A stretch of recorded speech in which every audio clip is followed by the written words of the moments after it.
the rush and pressure of modern life are a form, perhaps the most common form, of its innate violence. The frenzy of the activist neutralizes his or her work. It destroys the fruitfulness of his or her work because it kills the root of inner wisdom, which makes work fruitful.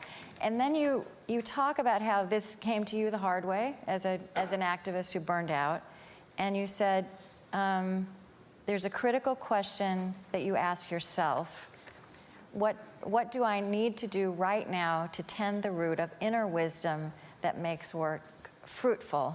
And I think fruitful, not necessarily being synonymous with efficient, or even evidently effective. Right.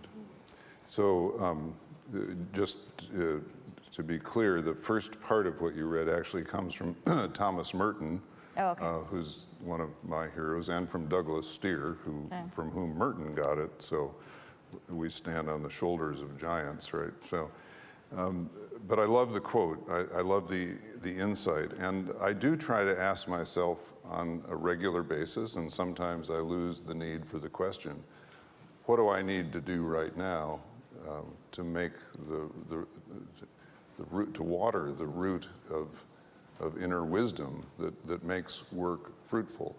And I will say that one of the things that I think about a lot, I mean, I could talk about practices I have, like walking in the woods, or reading a lot of poetry, or sitting in silence alone or with other people. Those are helpful to me in sort of letting the water still and coming back to myself and learning more about what it is, where it is my life is taking me, rather than where I want to take my life.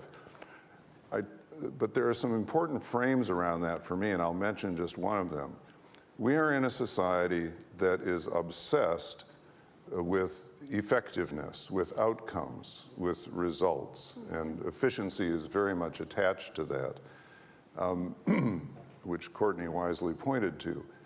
So I want to be clear that I'm not against effectiveness and getting results. I work hard on writing books, or on creating a nonprofit, and on propagating programs through our 220 facilitators around the country. I want that work to be effective, just as everyone in this room wants to be effective. But I am very clear for myself that the tighter we cling to the norm of effectiveness, the smaller and smaller tasks we're going to take on, because they're the only ones with which you can be effective.